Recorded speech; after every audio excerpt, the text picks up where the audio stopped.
Haleluya, puji nama Tuhan. Salam jumpa lagi dalam Renungan 79 Keluarga Jemaat GPDL Sadai Magelang. Dimanapun kita berada, Tuhan memberkati kita bersyukur kita masih boleh menikmati kebenaran firman Tuhan. Firman Tuhan saat ini saya beri tema berserah kepada Tuhan. Kita akan melihat di dalam kitab Kejadian 43 ayat 14. Saya baca firman Tuhan. Kejadian 43 ayat 14, Allah yang Maha Kuasa, kiranya membuat orang itu menaruh belas kasihan kepadamu, supaya ia membiarkan saudaramu yang lain itu beserta Benyamin kembali. Mengenai aku ini, jika terpaksa aku kehilangan anak-anakku, biarlah juga kehilangan. Saya akan baca di dalam salinan bahasa Indonesia masa kini. Semoga Allah yang Maha Kuasa membuat gubernur itu merasa kasihan kepada kalian, sehingga ia mau mengembalikan Benyamin dan Simeon kepadamu. Mengenai aku ini, jika aku memang harus kehilangan anak-anakku, apa boleh buat? Bapak, Ibu, dan Saudara yang diberkati oleh Tuhan, perkataan Yakub di sini kita lihat, ini adalah perkataan orang yang sedang berada pada posisi yang sulit. Dan lagi dia harus segera mengambil keputusan. Satu-satunya cara yang dapat dilakukan Yakub pada saat itu hanya berserah kepada Tuhan. Dia tidak punya lagi jalan, hanya berserah kepada Tuhan. Kita lihat apa yang sulit bagi Yakub saat itu. Yang sulit bagi Yakub adalah memilih. Sebab saat itu dia diperhadapkan dengan dua pilihan. Kita lihat di dalam ayat 1 sampai ayat 9. Saya baca firman Tuhan. Tetapi hebat sekali kelaparan di negeri itu, dan setelah gandum yang dibawa mereka dari Mesir habis dimakan, berkatalah ayah mereka, pergilah pula membeli sedikit bahan makanan untuk kita. Lalu Yehuda menjawabnya, orang itu telah memperingatkan kami dengan sungguh-sungguh, kamu tidak boleh melihat mukaku jika adikmu itu tidak ada bersama-sama dengan kamu. Jika engkau mau membiarkan adik kami pergi bersama-sama dengan kami, maka kami mau pergi ke sana dan membeli bahan makanan bagimu. Tetapi jika engkau tidak mau membiarkan dia pergi, maka kami tidak akan pergi ke sana, sebab orang itu telah berkata kepada kami, kamu tidak boleh melihat mukaku jika adikmu itu tidak ada bersama-sama dengan kamu. Lalu berkatalah Israel, mengapa kamu mendatangkan malapetaka kepadaku dengan memberitahukan kepada orang itu bahwa masih ada adikmu seorang? Jawab mereka, orang itu telah menanyai kami dengan seksama tentang kami sendiri dan tentang sanak saudara kita. Masih hidupkah ayahmu? Adakah adikmu lagi? Dan kami telah memberitahukan semuanya kepadanya seperti yang sebenarnya. Bagaimana kami dapat menduga bahwa ia akan berkata, bawalah kemari adikmu itu.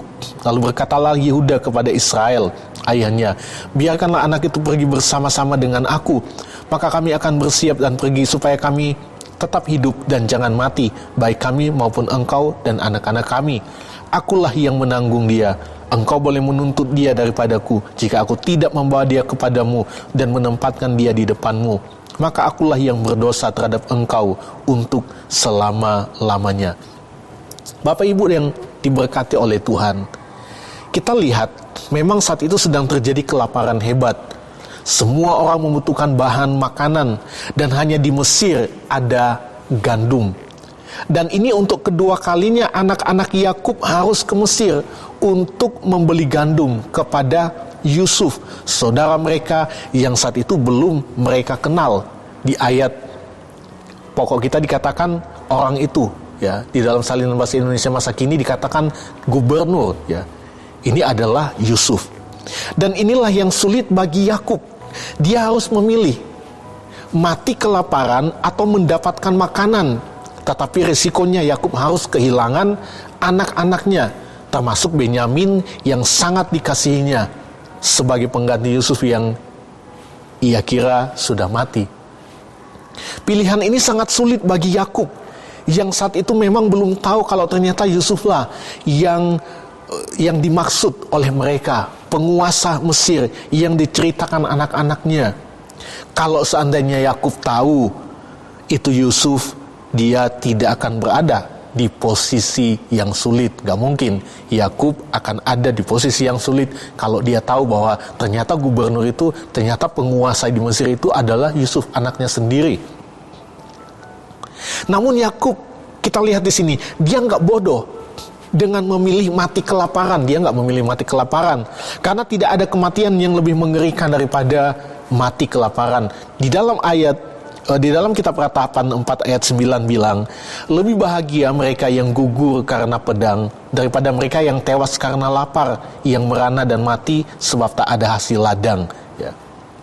Jadi bagi Yakub, dia tidak mau memilih untuk mati kelaparan.